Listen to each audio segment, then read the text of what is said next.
आज हम आपको पढ़ाएंगे रसखान जी के सवैये। रसखान ने भगवान कृष्ण की बाल लीलाओं का वर्णन किया है, बड़े अच्छे से किया है। कुछ उनके पद बड़े प्रसिद्ध हैं जो भगवान कृष्ण की बाल भगवान की भक्ति से ओतप्रोत हैं, भरे हुए हैं, परिपूर्ण हैं।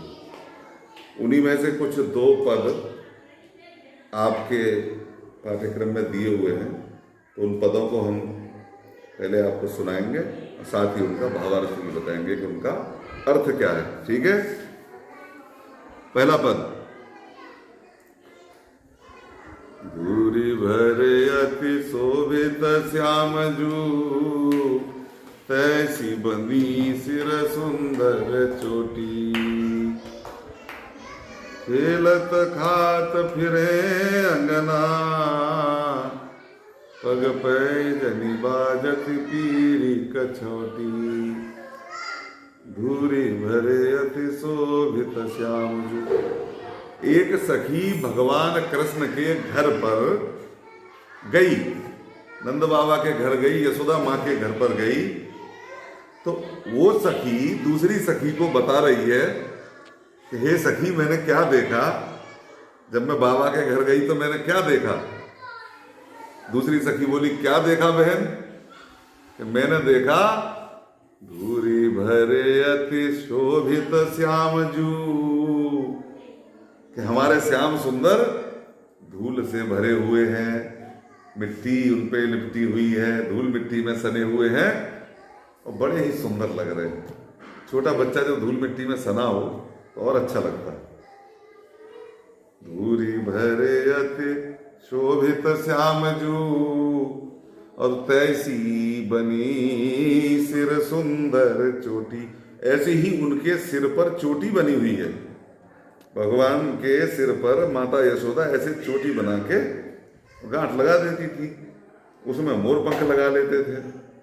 दिव्य थे, भगवान तो थे ही थे, और चोटी बन के और पंख लग जाता था तो और भी ज्यादा सुंदर लगते थे। जो देखता था वही मोहित हो जाता था।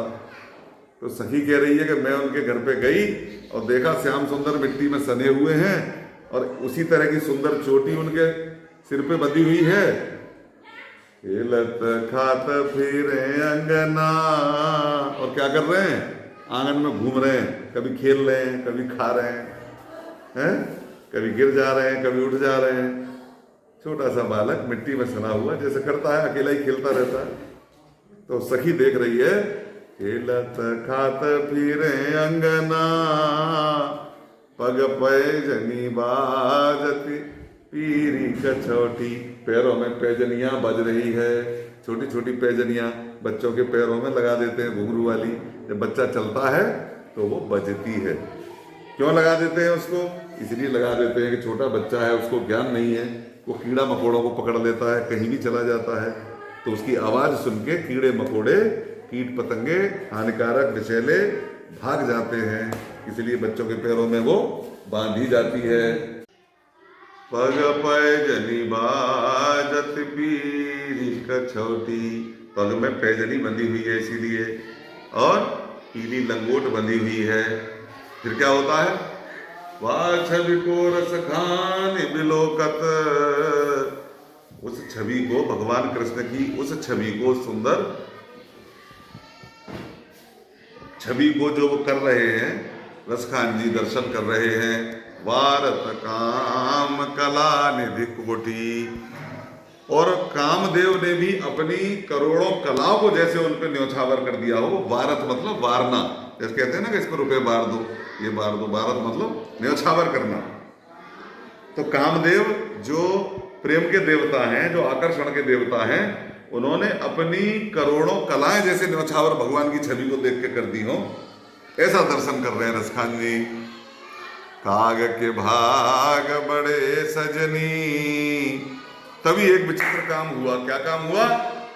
हरि हाथ सोले गयो माखन रोटी।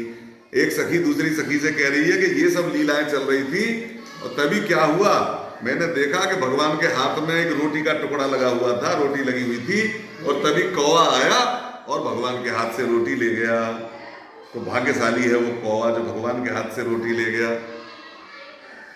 तो रसखान जी ऐसा बाल लीला का वर्णन भगवान का सुंदर छवि का इस पद में कर रहे हैं।